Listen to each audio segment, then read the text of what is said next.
Okay, we're up to Siman Yud Aleph Halacha Vov, Sif Vov. Says the Mechaba, Im Osom Mitzeme Gozel. If a person makes tzitzis from stolen wool, psulim, that's possible. Tichsiv va'asu lohem mishelohem. You have to own the tzitzis, they have to be yours, and if they're stolen, then it's no good. Says the Ramah, Hagor, V'dafka shegozal hachutim. Dafka, where you steal the actual strings of the tzitzis.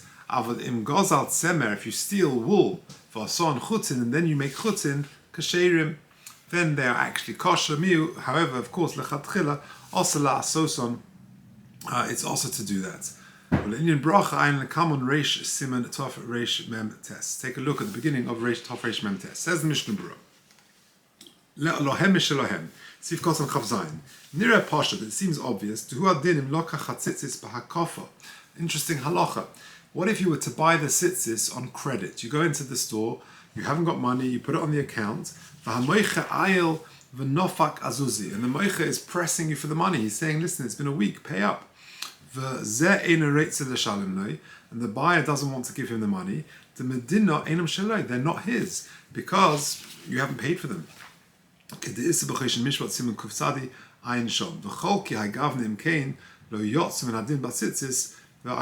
that situation, then you haven't been yotz the tzitzis, and therefore check out and you haven't been yotz the mitzvah. Ayin bihalacha. So a couple of interesting things. Let's first of all take a look at the bihalacha. There are two. The first one is imaso'im. Ayin primagodim. It's at the bottom of the previous omods in my version. Ayin primagodim shekosov duhu adinim gozel talis. Not only if you steal the tzitzis, but if you steal the talis itself, v'hitel boy tzitzis mishalai, and you put on your own tzitzis, but you've just stolen the talis, that's also no good. You also have not fulfilled the mitzvah of tzitzis by wearing a talis which has been stolen, even though you've put on the tzitzis. And automatically his bracha is levatola to chsuscha ksiv b'krova, because it says chsuscha, yours, and it can't be stolen. V'ayin ma shekosavnu b'Mishnah Berurah sif kotan chavzayin in hakofas tzitzis v'uadinin in talis. Okay, mitzemer gozel from stolen wool, says the Bir Halacha, Nistapakti, I am uncertain, Misha gozel chutei tzitzis michaverei. What if a person steals the chutim of tzitzis from his friends, va'acha shehetilim, and after he's put them on his own beged, shilim lo yavuram u'nosom lematana. What if you steal the tzitzis from your friend, you then put them on your talis, and afterwards you pay him or we give them to you b'matana? Im mechuyev lachzor v'lahatiram. Are you now mechuyev to undo them and to reapply them and re-put them on the beged? Mi neimer, do you say, kivan dichsiv v'asu lohem, bo'inen shebe'es ha'asiyah yeshaloi? Do you need them to be yours at the time of the asiyah? And in this case they weren't, because they were stolen. Tigli milsel mafreya, or perhaps retrospectively they turn out they were yours because later you paid for them. And therefore this is a difficult question. I found that regarding the halachas of lulav in the Sharik Tshuva there. And check out what's written in the Sefer of the Machaneh Ephraim. The Machaneh Ephraim says, that we also need it to be lochem min haTorah, shemedakdek b'maisov. Someone who is medakdek, who is particular in mitzvahs and in halacha, should make sure that they belong to him before he puts them on his beged. You shouldn't be somech on mashicha, later paying for them or whatever it may be. You should do it properly. That is, of course, the lechatchila. There's also an interesting footnote for 41 in the Dirshul Mishnah Berurah. The footnote says,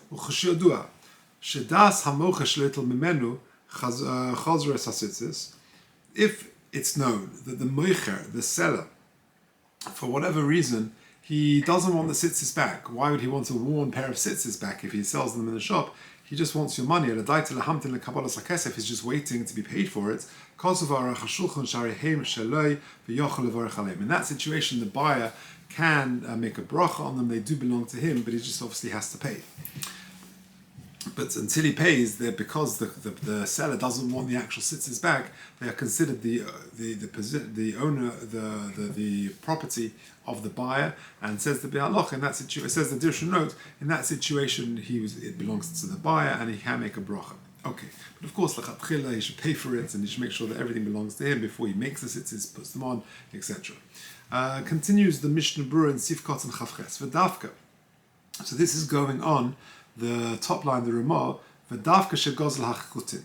Says the Mishnah Berurah, Sivkot and Chavches, v'oz afilu nisyasha bailim posel. In that situation, even if the bailim have given up hope of getting their item back, the yush leikona, yush alone, the owner, giving up hope of getting his property back, that is not sufficient to give ownership to the person who stole it.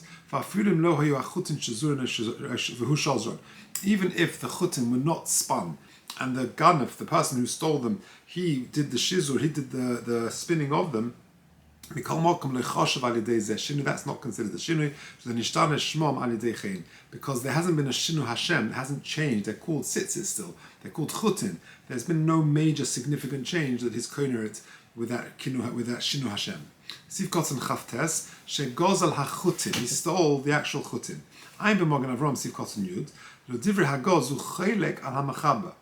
This Ramah is arguing with the Mechaba to svirelei to hakra miet afilim also hachutin mitzema hagozel, that the pasuk is even excluding where the chutin was made from stolen wood. In other words, the Prima Gadim is saying, the Mogen Avram is saying that there is a machlokas between the Mechaba and the Ramah in this sif. In other words, the Mechaba is saying, Im also mitzemer gozel pasulim. If you make tzitzis out of stolen wool, they are pasul. End of story. The Ramah says that's only talking about if you stole the chutin, you stole the actual thread, but if you steal tzemer, you steal wool and you make the chutin, then it would be okay. But the Mechaba makes no such distinction. Even if you were to make the chutin and you steal the wool, that would also not be okay according to the Mechaba. But according to the Ramah, he says they would be kosher. If you steal the wool and you make the chutin, then ultimately they are kosher. The tzitzis would be kosher to wear. Of course, this is b'di'evet. You shouldn't be stealing anything, but b'di'evet they are okay according to the Ramah. Now says the Mishnah Berurah in Sivkot and Lamed, hataz meva'eh. The Taz explains the Iri HaRamah heichi dahav yush gamkein. That when the Ramah says that if you steal wool and you make chutin, the strings of tzitzis, the ksherim, that's when it comes with yush as well. And therefore the person has been koine them, he's acquired them with the combined yush and shinu Hashem. That's, in other words, the me'akarat semer, that previously they were considered wool, v'hashta chutin, and now they're considered strings of tzitzis. Aval hamogen Avram Kosov, the Besasom HaRamah mashma, from the wording of the Ramah, he said, mashmash desfirulei dafilu kodim yush kosher, that even before the owner has given up hope, then it would still be kosher in the person in the hands of the person who stole them. To kanya b'shinu ma'isa, because he's been kona these tzitzis b'shinu ma'isa, namely because he's changed the tzemeh into chutin, and that's considered a shinu ma'isa, a change of through action, and that generates a change of ownership, and the gazlan has therefore been kona them. V'chein mashim ba'agro b'vira detam hu mishum shinu ma'isa, and that's the mashmos of the gra as well, who says that there's been a change of ownership because of a shinu ma'isa. Ein shom. Im gozel chutin mocharon la'acher lifnei yush. If a person stole the chutin and then sold them on to somebody else before the owner has given up hope, lo yotza hasheni bar tzitzis, the second person has not been yotza from with tzitzis, the shinu rishus lo yush lo kona, because that's a mere change of rishus, below yush, without the giving up hope of the owner, lo kona v'lo krina beva osu lohem. If after the second person has already got them, the bailim have given up hope. I'm mishpat siman shin gimel sif gimel. V'yesh deis, but there are different opinions. If he gave up hope and then he sold them after that, kona hashenius asitzis, then the second person has been kona the tzitzis.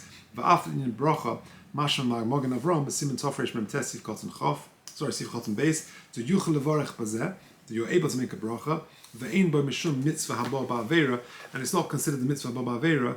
Kimin shehula gazal. I just bought it from another person who stole it, so I buy it from a person who stole it I didn't do the Ma'aser Gzeila, and therefore, according to that would be okay. V'chein posuk me'hamachas hashekel. Ochein aprima godim shom b'shem halavush machmir b'zeh, and even the second person has got a problem, even though he himself did not steal it. V'gam ataz b'simen chofhei b'hagra shom machmir b'zeh. Okay, Sif Kotan Lamed Aleph. When this is going on, it's also for him to do that. Says the Mishnah Berurah, to take stolen tzitzis and put them on his bag, and Mishum mitzvah ba'avera, because you stole wool, you make them into tzitzis, but the Eved, maybe according to the Ramah, it's kosher, but lechatchila you shouldn't do it because it's a mitzvah ba'avera, v'ayim bebir halacha. Okay, Lamed Beis, Siman Tov Reish Mem Tes. This is going on the end of the Ramah, who says that regarding a bracha, check out Reish Siman Tov Reish Mem Tes. There, the Mishnah Berurah says, Posak, the ein yochel levarech alav, you're not able to make a bracha on it. V'ayim b'shar tshuva bi halacha. Okay, let's just do halacha zayin. Chutin she'ulin, halvai. If you borrow the chutin, that's considered a halva. V'loi hodri be'inayhu u'chadidei domi. They don't go back in the same form, and they're considered like his. What does that mean? Says the Mishnah Berurah. Chutin she'ulin, pirush, kol loshen she'ela mashma, she'yachzir lo osudova be'ein.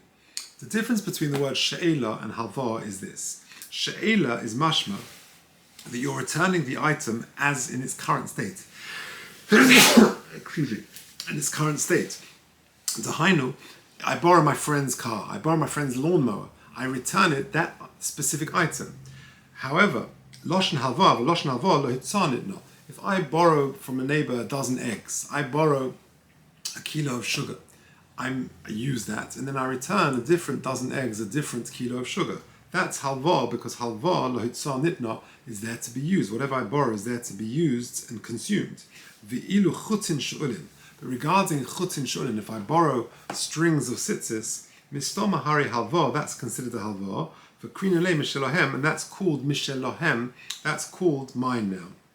And I'll return alternative ones. Uchadidei domi, and therefore it's considered mine. Avalim shalom lo adaita yachzirim lo be'ein. But if I borrow them with the intention to use them, and then I return them afterwards, then lo yivarich alayhu, then I don't make a bracha on them. Because it could be that he lent them to me for a different purpose and not for use for tzitzis. But if I borrow a full talus, all ready made to go, or a full pair of tzitzis, which are all good to go, then muta litlosum betalisa. Then I borrow these tzitzis, which are all like in a bag, like you buy in the store when you put them on a baggage yourself, and those tzitzis, the strings are ready to go. Then then it's certainly considered like the person has given to you as a matona manas lahachzir, which is certainly valid. For example, lulav, we know on lochem it's got to be yours. So the eitzir is you give it to matona manas lahachzir, and that is considered valid. Now there's a very interesting note in the Dirshu number 49. He says this: Mavu midvarov shepsulam al shel chutim elu. In a situation where you borrow the chutim, and you mishum she'enum nechshav mishelcha shelo, they're not considered mine. V'dayek mikach b'shal shuvas avnineza. The avnineza is medayek shemikach shelepos lemachma shetzorach lasir miatalis kedei lachzirim lebailin nimsa she'en hakesher shel kayama. Fascinating.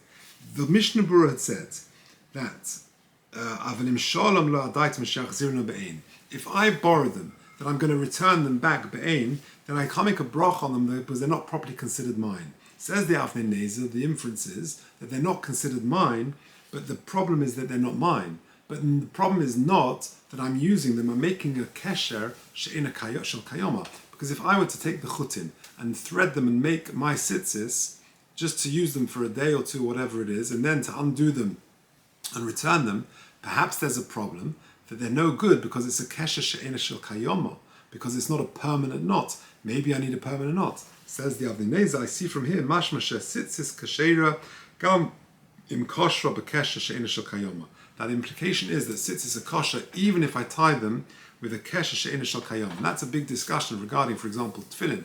If I were to borrow someone's tefillin and I need to borrow them just for shacharis, and I adjust the ritzuas because let's say the that it's too big or too small for me and I adjust them, there's a big discussion about that, because the kesher which I'm now making is by definition a kesher she'ena shel kayom, because I'm only doing it for the next hour, for the next whatever it is, and then I'm going to return them, restore them to the way I received them, to give it back to the owner. So does that work? So either way, that's a discussion regarding Hilchos Tefillin. Mr. Shem will get there. But regarding Hilchos Tzitzis, the Avnei Nezer is medayik from this Mishnah Berurah, or is medayik from this halacha, that the problem is not making a kesher she'ena shel kayom, that's okay. The problem in this over here is that they don't belong to you. That's the difficulty. Okay, but Zayda, we'll leave it there. Thank you.